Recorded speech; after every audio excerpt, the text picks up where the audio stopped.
Aunque no es frecuente esta pregunta, es necesario considerarla. ¿Cuál es el origen de la figura del asistente espiritual para la OFS y la JUFRA? Hermano, reciba un fraterno saludo de Ligorio Usán, su hermano franciscano seglar. La asistencia espiritual a la Orden Franciscana Seglar no es una institución nacida por razones organizativas, ni una función añadida tardíamente a la vida de las fraternidades. Es una realidad que brota del corazón mismo del carisma franciscano y hunde sus raíces en la experiencia fundacional de San Francisco de Asís.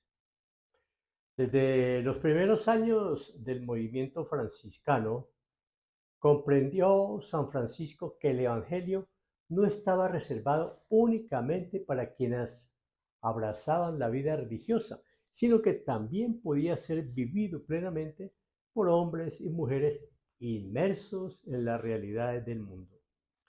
Así nacieron hacia 2221 los hermanos y hermanas de la penitencia, la primera expresión de lo que hoy conocemos como la Orden Franciscana Seglar. Desde ese momento, entonces, los frailes menores acompañaron espiritualmente a aquellos laicos que deseaban seguir a Cristo según la inspiración de San Francisco. Aunque todavía no existía el título jurídico de asistente espiritual, ya estaba presente su esencia, la cercanía fraterna, el discernimiento, la formación y el cuidado del carisma. La asistencia espiritual nació, por tanto, junto con la propia vocación franciscana seglar. El primer asistente espiritual de la OFS fue, en cierto modo, el mismo San Francisco. Él acogía, orientaba y animaba a los penitentes, ayudándolos a descubrir cómo vivir el Evangelio en sus familias, en sus trabajos y en la sociedad. No pretendía crear una realidad separada de la fraternidad de los frailes, sino una única familia franciscana formada por diversas vocaciones que compartían un mismo carisma. Desde entonces quedó sembrada una convicción que ha atravesado 8 siglos de historia. La comunión entre frailes y seglares y jóvenes franciscanos no es una opción organizativa, es una exigencia del mismo carisma recibido de San Francisco. Con el crecimiento del movimiento penitencial, la Iglesia fue reconociendo progresivamente esta misión de acompañamiento espiritual. Con el Memoriale Propositi, el Papa Honorio III reconoce oficialmente a los hermanos y hermanas de la penitencia, dando el primer respaldo eclesial a esta nueva forma de vida evangélica.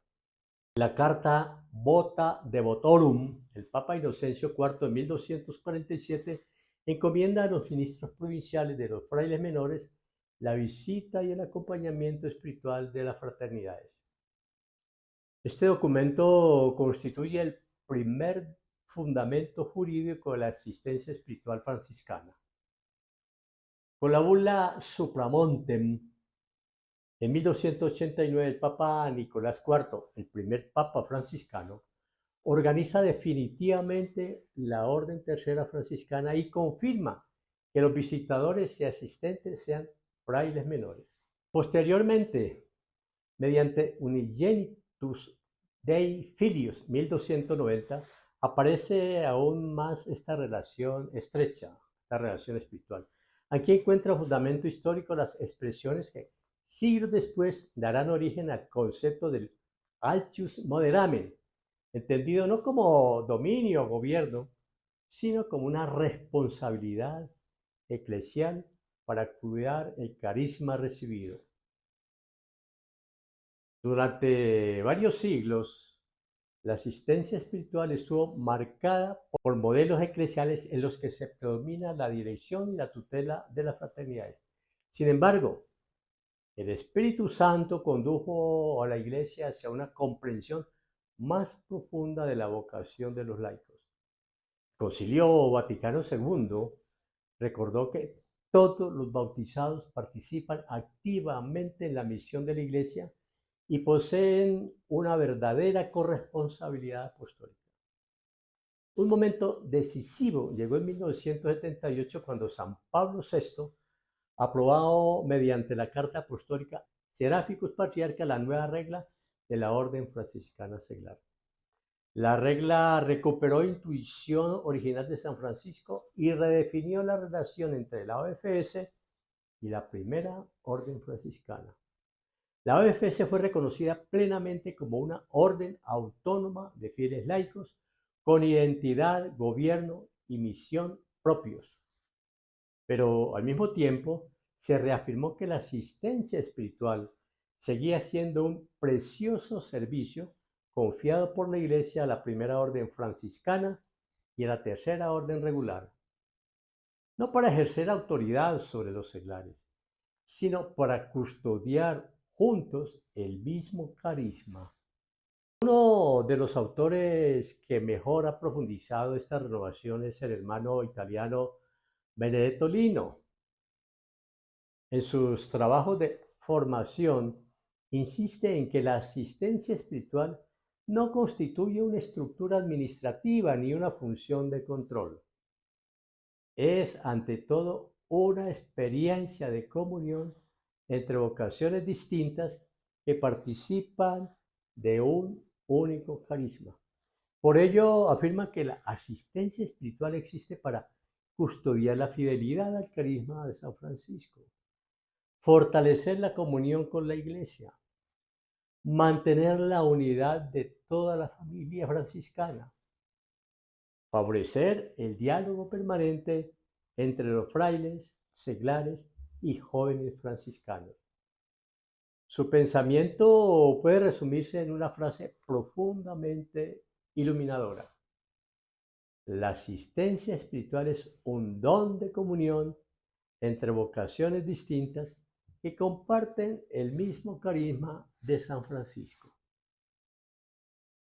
Y añade una orientación de enorme valor para quienes ejercen este ministerio. El asistente espiritual está llamado a ser más hermano que funcionario, más animador que administrador y más testigo del carisma que simple instructor. Hasta aquí las palabras de Benedetto Lino. La juventud franciscana, la JUFRA, surgida en el siglo XX como expresión juvenil del carisma franciscano seglar, participa de esta misma tradición, aunque no posee una regulación pontificia propia semejante a la de la OFS. Su asistencia espiritual deriva de la responsabilidad confiada por la Iglesia a la primera orden franciscana y a la tercera orden regular para acompañar a toda la familia franciscana seglar. Los estatutos para la asistencia espiritual y pastoral recuerdan que esta misión tiene como finalidad favorecer la comunión con la Iglesia, fortalecer la pertenencia a la familia franciscana, acompañar el crecimiento humano y cristiano de los jóvenes, ayudarles a discernir y vivir su vocación franciscana. Ser asistente espiritual significa hacer presente hoy el modo como San Francisco acompañaba a sus hermanos.